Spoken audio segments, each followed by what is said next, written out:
Bismillahirrahmanirrahim. Assalamualaikum warahmatullahi wabarakatuh.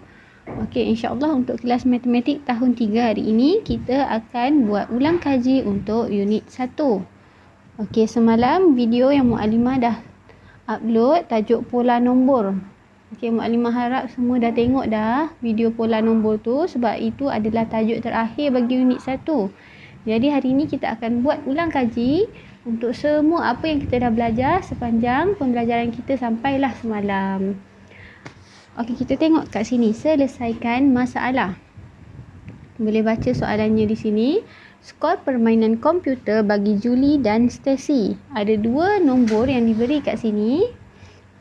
Nombor 2605 dan juga nombor 2719.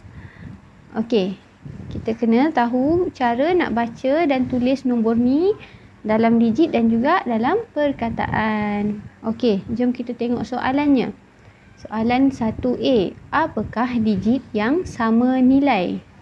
Dan soalan B, skor siapakah lebih kecil? Terangkan. Okey, macam mana kita nak tengok digit yang sama nilai? Kita boleh tengok di bawahnya. Dah ada penerangan cara untuk kita ketahui digit mana yang sama nilainya. Perkara pertama yang kita boleh buat ialah kita kena buat jadual nilai tempat. Macam yang Mukadimah dah pernah tunjuk sebelum ni, ini ialah jadual nilai tempat. Okey, nilai tempat yang ada bagi nombor yang telah diberi tadi ada tempat ribu, ratus, puluh dan sar. Bila kita dah buat jadual nilai tempat, kita masukkan digit-digit nombor yang telah diberi. Nombor pertama tadi 2605 dan nombor yang kedua 2719.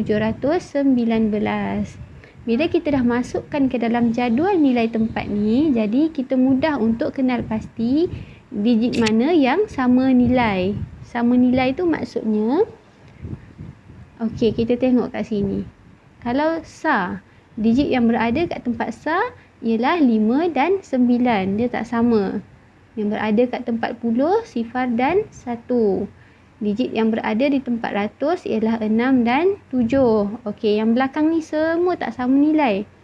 Kita tengok pula digit yang berada di tempat ribu. 2000 dan juga 2000 sama. Jadi digit yang sama nilai ialah 2. Okey, soalan B pula. Dia tanya skor siapa yang lebih kecil. Macam mana kita nak tahu? Jadi sekarang kita tengok semula jadual nilai tempat yang kita dah buat kat atas ni. Okey, sebab tu kita kena buat jadual nilai tempat ni. Ia akan memudahkan kita untuk jawab soalan yang berkenaan dengan nombor tersebut. Okey, kita tengok kat sini.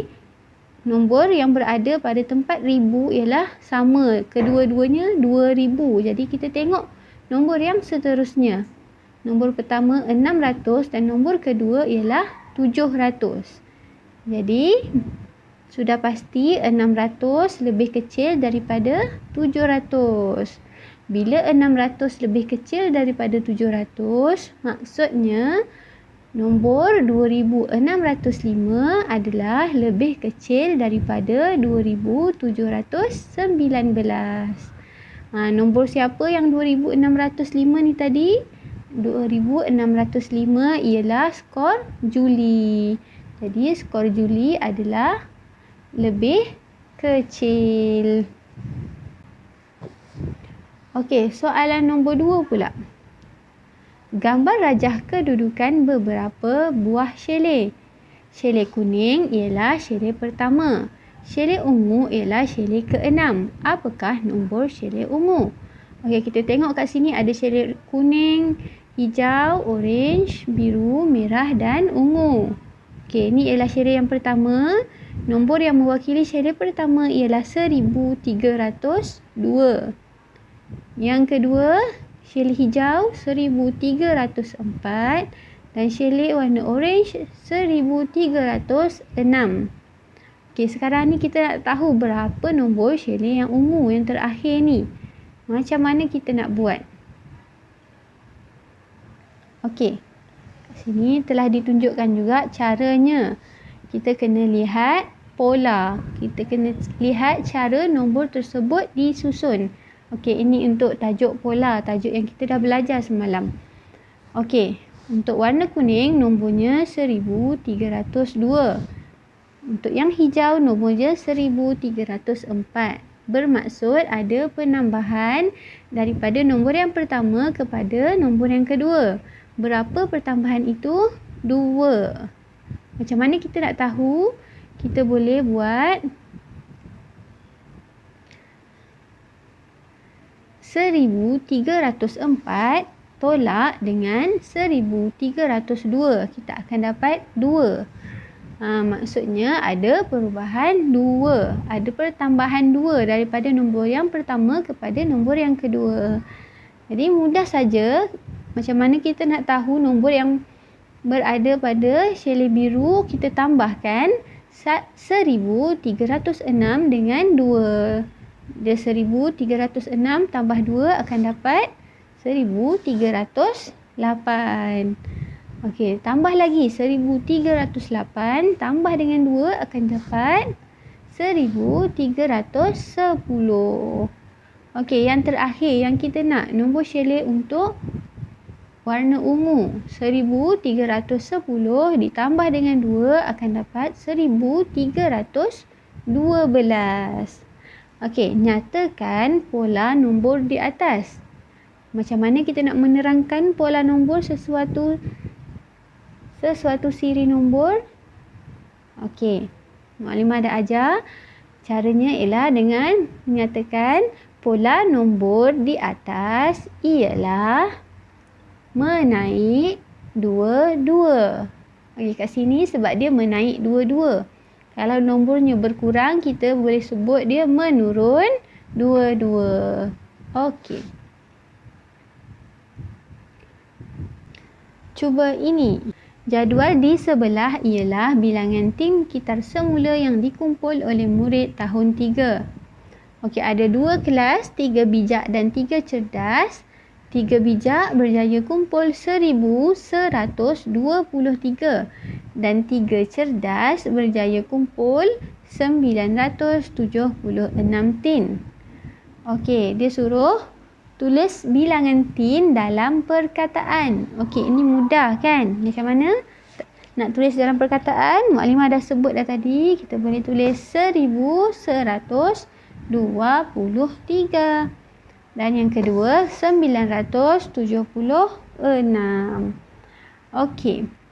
Yang dua yang kecil pula. Bilangan tin yang manakah lebih banyak?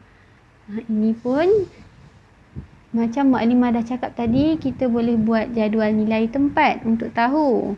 Tapi yang ini mudah sebab kita boleh tengok nombor yang pertama ni dia ada sampai nilai 1000. Nombor yang kedua cuma ratus. Jadi kita boleh tahu tentulah nombor yang sampai 1000 ni lebih banyak daripada ratus. Jawapannya jumlah tin kelas 3 bijak ialah lebih banyak daripada jumlah tin yang dikumpul oleh 3 cerdas, iaitu 976. Okey, kita tengok soalan D. Soalan D ada gambar pokok kat sini, ada 5 pasu. Pasu A, B, C, D dan E. Pasu-pasu ini disusun sebaris. Bilang menurun 3-3 bermula dari pasu A. Apakah nombor pasu E? Okey, dia kata kita nak bilang menurun 3-3. Maksudnya pola dia, pola menurun 3-3. Macam mana kita nak tahu nombor B? Kita kena buat 3080 tolak 3. Bila menurun, kena ingat kita kena tolak. Sebab dia kata kat sini menurun 3-3, jadi kita tolak 3. 3080 tolak 3 akan dapat 3077. Itu untuk B. Sekarang ni kita nak nombor pasu E. Jadi kita kena teruskan tolak 3 untuk setiap pasu. Okey, bila dah dapat pasu B, nilai pasu B tolak dengan 3 akan dapat nilai pasu C, iaitu 3074. Okey, daripada nilai pasu C, kita tolak juga dengan 3, akan dapat 3071. Okey, bila dah dapat nilai D, barulah kita boleh dapat nombor pasu E. Untuk pasu E, 3071 tolak 3, jawapannya ialah 3068. Jadi, nombor pasu E ialah 3068. Ini dalam tajuk pola nombor yang kita dah belajar sebelum ni. Okey, itu sahaja untuk ulang kaji unit 1 hari ini. Okey, ada beberapa soalan yang Mukadimah tak bincangkan di sini, tapi kita akan bincang dalam kelas Google Meet yang akan dibuat nanti, insya-Allah. Okey, terima kasih. Assalamualaikum warahmatullahi wabarakatuh.